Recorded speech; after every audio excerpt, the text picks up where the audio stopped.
तो फ्रेंड्स, मैं आशुतोष राजपूत अपने YouTube channel GMT study centre में आपका स्वागत करता हूं। आज की इस नए लेक्चर में हम पढ़ने वाले हैं पवन दूतिका का हिंदी अनुवाद। इससे पहले यदि आपने मेरे चैनल को सब्सक्राइब नहीं किया है तो सब्सक्राइब कर लें और बेल आइकन को प्रेस कर लें ताकि आने वाली हर लेटेस्ट वीडियो की नोटिफिकेशन आप तक सबसे पहले पहुंच सके। फ्रेंड्स, आइए वीडियो स्टार्ट करते हैं। बैठी खिन्ना एक दिवस में, वे गेह में थी अकेली, आके आंसू द्रग युगल में थे धरा को भिगोते।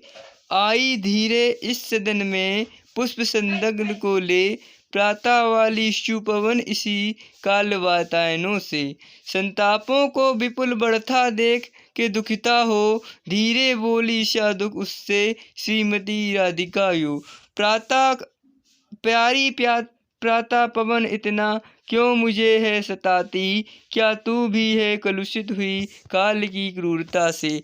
आइए इसका हिंदी अनुवाद जानते हैं।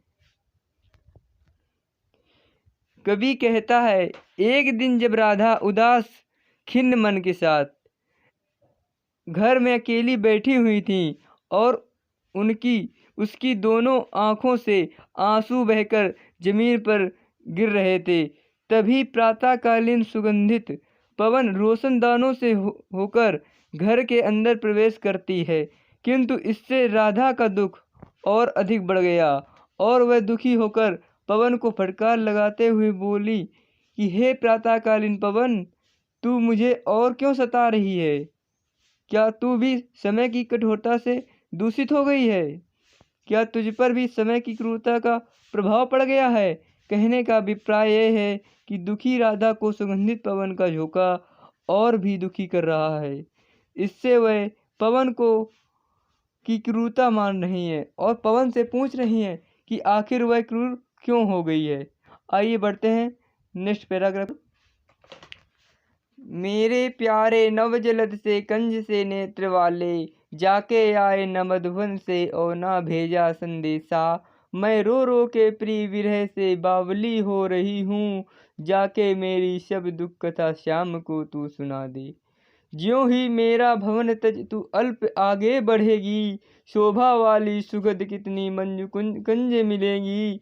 प्यारी छाया मृदुल स्वर से मोह लेंगी तुझे वे, तो भी मेरा दुख लख वहाँ न जाना विश्राम लेना। आइए इसका जानते हैं हिंदी अनुवाद। पवन से अपनी विरह व्यथा बताती हुई राधा कहती हैं कि नवीन बादल से शोभायमान एवं कमल समान सुंदर नेत्रों वाले मेरे प्रियतम श्री कृष्ण ब्रज के इस वन मधुवन को छोड़कर जाने के पश्चात फिर यहाँ नहीं आए और ना ही उन्होंने मेरे लिए कोई संदेशा भेजा। उनसे बिछड़कर मेरी दशा अत्यंत दयनीय हो गई है। मैं रोते रोते पागल हो रही हूँ। अतः मुझे जाकर मेरे इन दुखों से उन्हें अवगत कराना। राधा पवन से रास्ते में आने वाले विभिन्न प्राकृतिक सौंदर्य से सचेत रहने के लिए कहते हुए आगे कहती हैं कि मेरे घर से कुछ ही दूर जाने के बाद तुम्हें अत्यंत मनोहारी और सुख प्रदान करने वाली कुंजें मिलेगी। वहाँ की शीतल छाया एवं जल प्रवाह व पक्षियों के कलरों की मधुर ध्वनियाँ तुम्हें अपनी ओर आकर्षित करेंगी। किंतु मेरे दुख को ध्यान में रखकर तुम वहाँ विश्राम न करने लगना। आइए बढ़ते हैं नेक्स्ट पैराग्राफ की ओर। थोड़ा आगे सरस रब का धाम सतपुष वाला, अच्छे अच्छे बहुद्रुम लतावान सौंदर्यशाली, वृंदा विपिन मन को मुग्धकारी मिलेगा। आना जाना इस विपिन से मुँह माना ना होना, जाते जाते अगर पथ में क्लांत कोई दिखावे, तो जाके सन्निकट उसके क्लांतियों को मिटाना। धीरे धीरे परस करके गात उत्ताप खोना, सदगंधों से श्रमित जन को हर्षितों सा बनाना। आइए जानते हैं इसका हिंदी अनुवाद। राधा मथुरा जा रही पवन दूती से कहती हैं, यहाँ से तनिक आगे जाने पर तुम्हें अत्यंत रमणीय स्थल वृंदावन मिलेगा। सैकड़ों पुष्पों वाले उस धाम में पक्षियों की मधुर धुनियाँ, तरह तरह के सुंदर वृक्ष और लताएं तुम्हें अपनी ओर आकर्षित करेंगी। किंतु आने जाने के क्रम में तुम उस वन से मोहित मत होना राधा दूती से आगे कहती हैं कि मार्ग में तुम्हें कोई थका हारा व्यक्ति मिल जाए तो तुम उसके पास चले जाना, फिर उस धीरे धीरे उसके शरीर का स्पर्श कर उसके दुख संताप को मिटा देना। साथ ही उसके चारों ओर अपनी सुगंध बिखेर कर उस थके व्यक्ति को प्रफुल्लित कर देना। लज्जाशीला पथिक महिला जो कहीं दृष्टि आए, होने देना विकृत वसना तो ना सुंदरी को। जो थोड़ी भी श्रमित वह हो गोद ले शांति खोना, होठों की और कमल मुख की मलानताएं मिटाना। कोई क्लांता कृषक ललना खेत में जो दिखावे, धीरे धीरे परस उसकी क्लांतियों को मिटाना। जाता कोई जलद यदि हो व्योम में तो उसे ला, छाया द्वारा सुखित करना तप्त भूतांगना को। आइए जानते हैं इसका हिंदी अनुवाद। कृष्ण की विरह अग्नि में जलती हुई राधा पवन दूतिका को समझाती हुई कहती हैं कि हे पवन, यदि तुझे मार्ग में कोई लाजवंती स्त्री दिखाई दे तो उसके वस्त्रों को मत उड़ाना। यदि वह थोड़ी भी थकी हुई लगे तो उसे अपनी गोद में लेकर उसकी थकान मिटा देना। साथ ही उसके होठों और कमल सदृश दिखने वाले उसके मुख की मलिनता को हर लेना।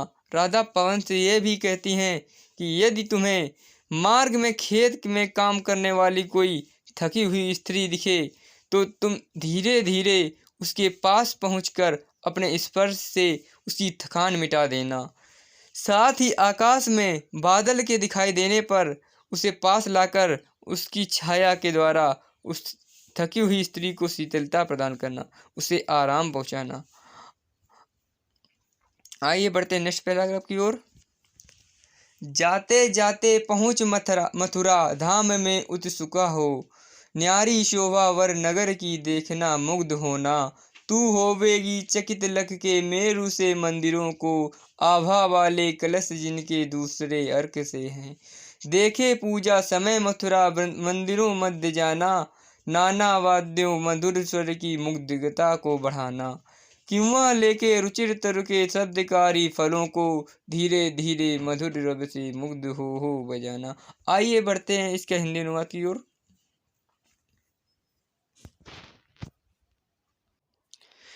कृष्ण के पास पवन को भेजने के क्रम में राधा उससे कहती हैं कि मथुरा नगरी की शोभा अद्भुत है, वहां पहुंचकर तुम स्वयं ही उसकी सुंदरता को देखने के लिए लालायित हो जाओगी।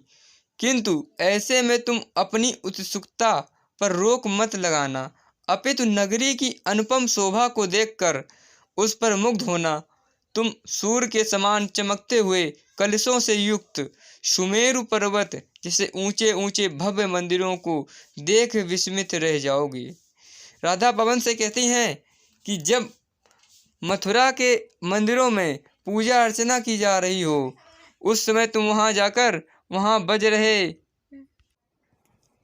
वाद्य यंत्रों की आवाज में आवाज मिलाकर उनकी मधुरता को बढ़ाना, अन्यथा अपनी रुचि से किसी वृक्ष के शब्द रूपी फलों के स्वरों को सुनकर मुग्ध हो अपने मधुर स्वर से उसका साथ देना।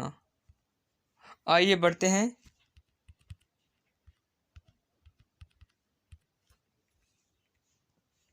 नेक्स्ट पैराग्राफ की ओर। तू देखेगी जलद तन को जा वहीं तगदगता हो, होंगे लोने नयन उनके ज्योति उत्तीर्णकारी। मुद्रा होगी वर वदन की मूर्ति सी सौम्यता की, सीधे सादे वचन उनके सिक्त होंगे सुधा से। नीले फूले कमल दल सी गात की श्यामता है, पीला प्यारा वसन कट में पहनते हैं फबीला। छूटी काली अलक अलक मुख की कांति को है बढ़ाती, सदवस्त्रों में नवल तन की फूटती सी प्रभा है। आइए बढ़ते हैं इसके हिंदी अनुवाद की ओर। राधा पवन से कहती हैं कि मथुरा जाने पर तुम बादलों जैसे श्याम वर्ण वाले श्री कृष्ण को उन्हीं में तल्लीन होकर देखोगी। उनकी सुंदर आँखों से प्रकाश निकल रहा होगा।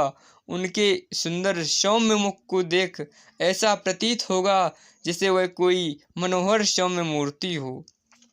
तुम्हें उनके बोले हुए शब्द अमृत से सींचे हुए सा प्रतीत होंगे। हे दूती, उनका शरीर नीले खिले हुए कमल के समूह के सदृश श्यामला और मनोरम है। वे कमर पर पीताम्बर अर्थात पीला वस्त्र पहनते हैं, जो अति शोभायमान लगता है। उनके बालों से लटकी एक लट उनके मुख की शोभा और बढ़ा देती है। सुंदर वस्त्र धारण किए हुए श्री कृष्ण के सौम्य शरीर से प्रकाश की किरणें सी निकलती रहती हैं। आइए बढ़ते हैं नेक्स्ट पैराग्राफ की ओर। सांचे ढाला सकल वपु है दिव्य सौंदर्यशाली, शत पुष्पों सी सुरभि उसका उसकी प्राण संपोषिका है।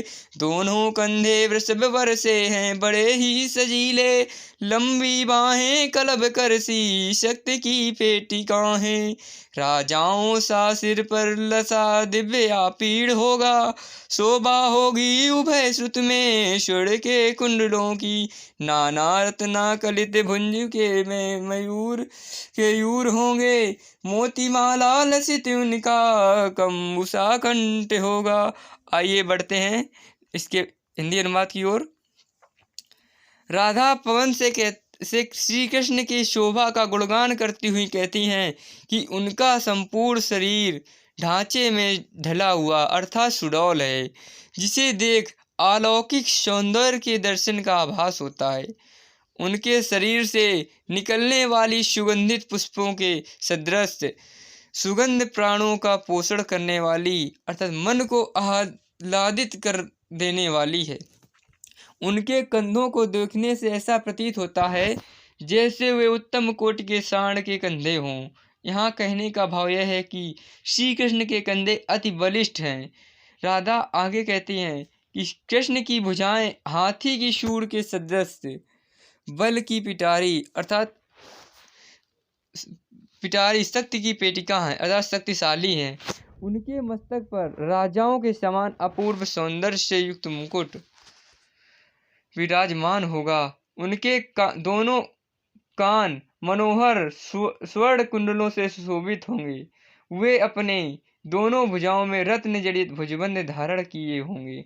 शंख जैसी सुंदर और सुडौल दिखने वाली उनकी गर्दन में मोतियों की माला होगी। उम्मीद करता हूँ ये मेरी वीडियो पसंद आई होगी। यदि ये आपको वीडियो पसंद आई है तो लाइक शेयर और कमेंट सेक्शन में लिखना ना भूलें। तब तक के लिए धन्यवाद। जय श्री राम।